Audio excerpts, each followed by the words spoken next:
Welcome to Donmar TV News Channel. Ilagdaan na po ni Pangulong Rodrigo Duterte ang panukalang batas na naglalayong palakasin pa ang umiiral na Anti-Money Laundering Act o AMLA.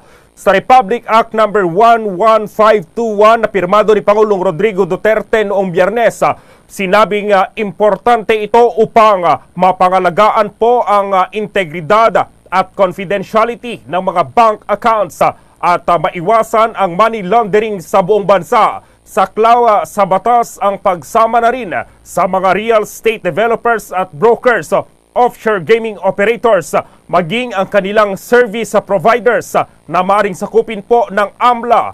Applicable na rin ito sa mga transaksyon na nagpas 500,000 pesos sa isang banking day. Pati na rin ang mga casino cash transaction na nagpas sa 5 milyon. May mga binago rin sa batas tungkol sa tax crimes na hahawakan ng AMLA at ang proposed threshold ng mga ito.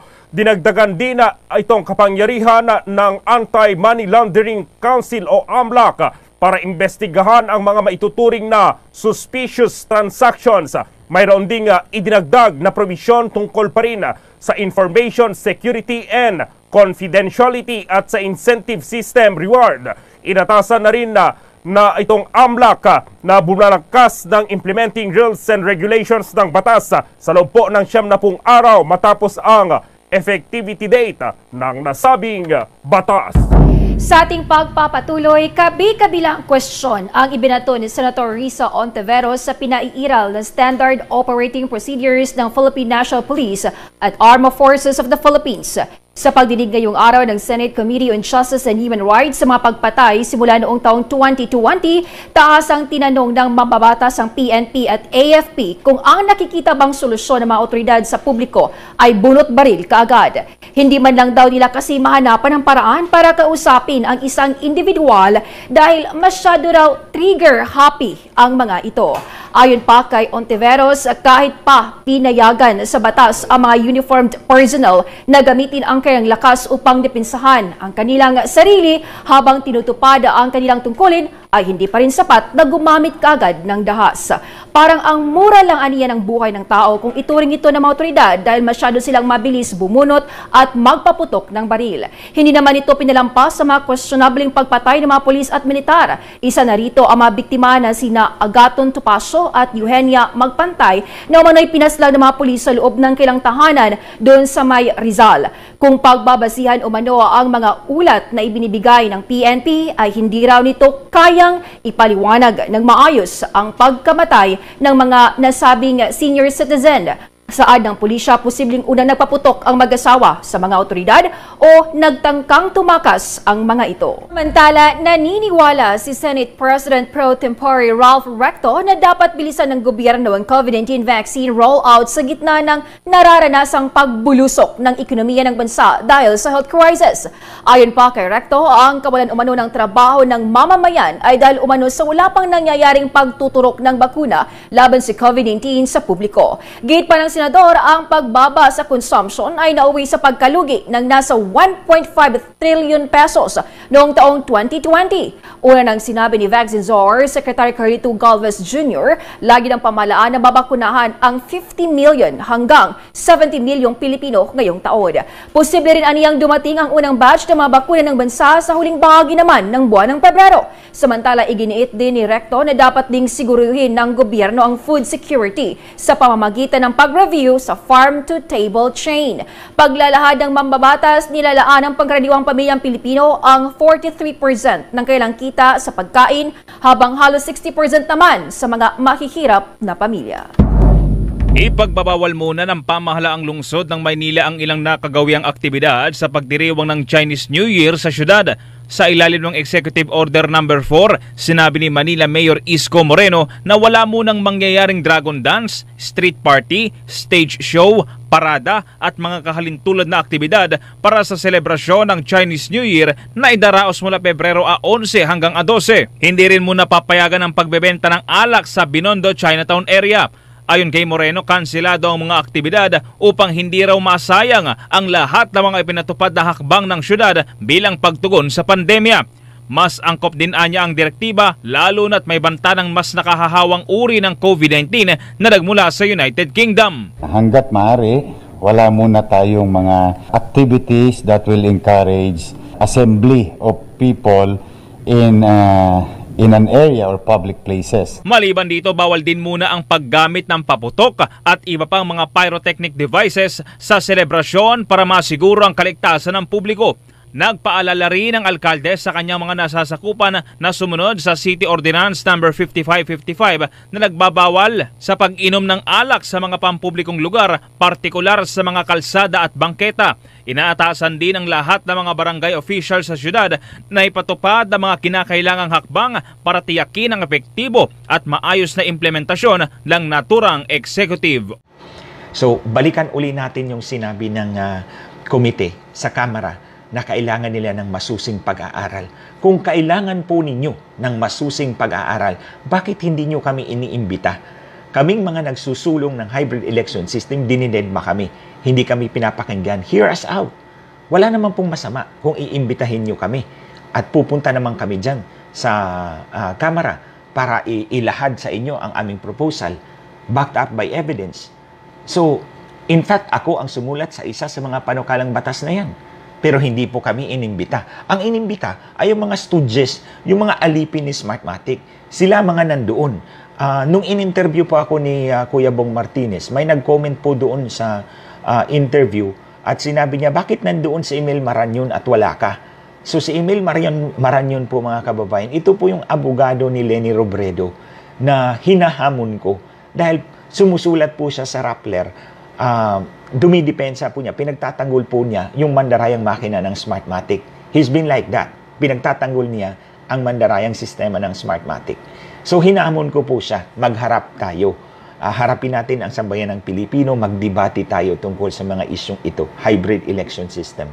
Sabi niya, mas mahal ang hybrid election system, error prone, mas maraming kamalian, at matagal. We disagree. In all counts. We disagree sa lahat ng mga sinabi ni Emil Marañon. So kung totoo man na nandun si Emil Marañon, frontliner po siya ng Smartmatic para i-depensa at pagtanggol ang mandarayang sistema nito.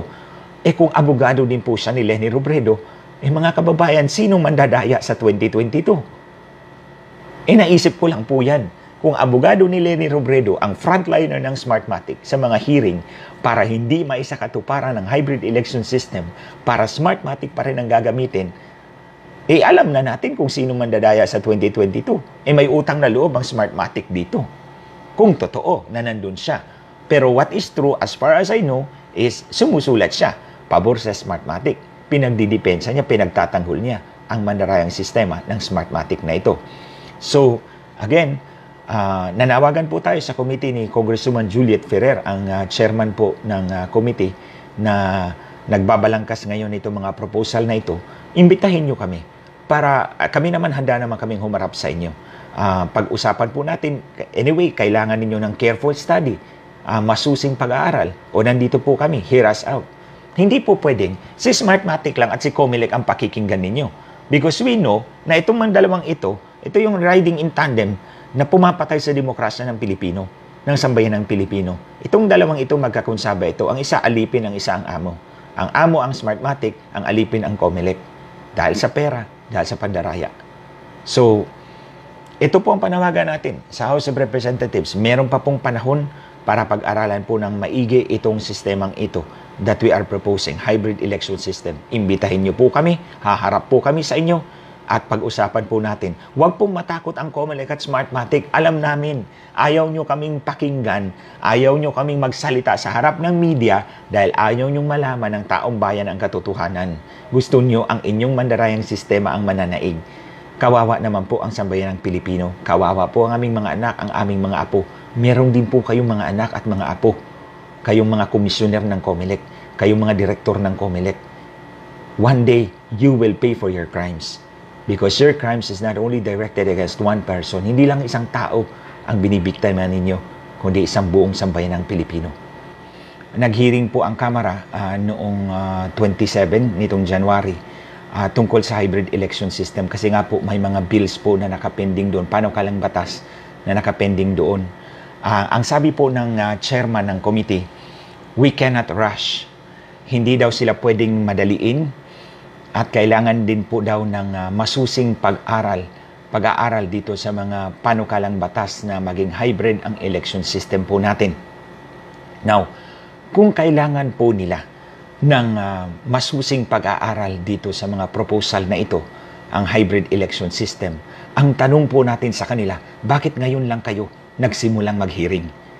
Matatandaan po ninyo mga kababayan, yung sinulat ko pong panukalang batas ay na-file po yun August or September yata or October ng 2019. 2019. Wala pa pong COVID noon.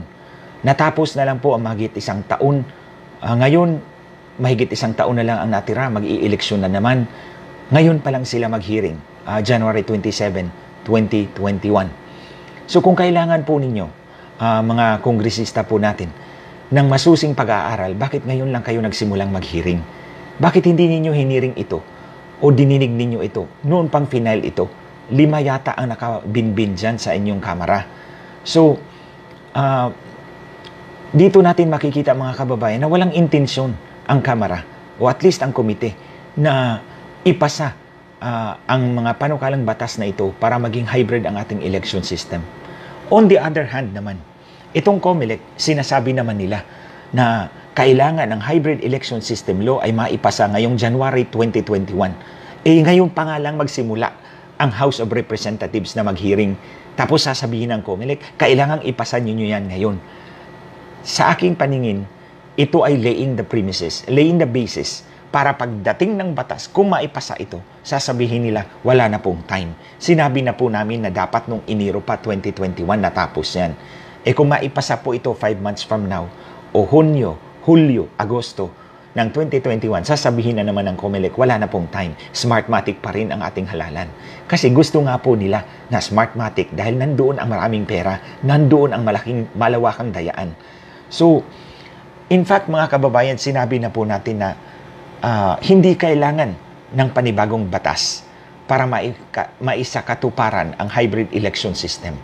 All that is required, all that is needed is implementing rules and regulations at ang susulat niyan ay ang Commission on Elections.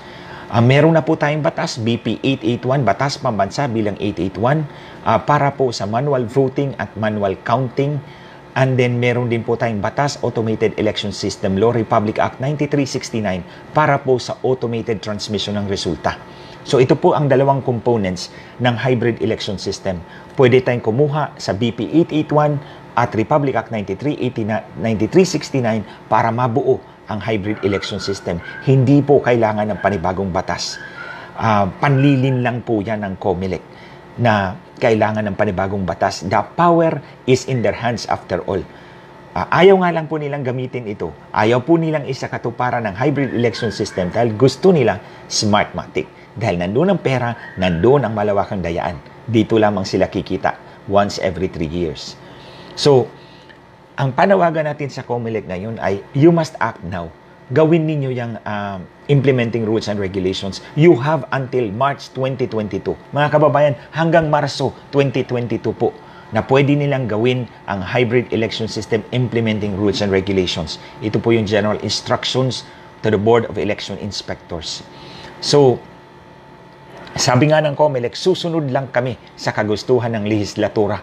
Meron na pong kagustuhan ang lehislatura. Binigyan na po ng opsyon ng COMELEC. Manual elections under BP 881, automated elections under Republic Act 9369. Pag sama-samahin yung dalawang yan, ang kalalabasan ay hybrid election system.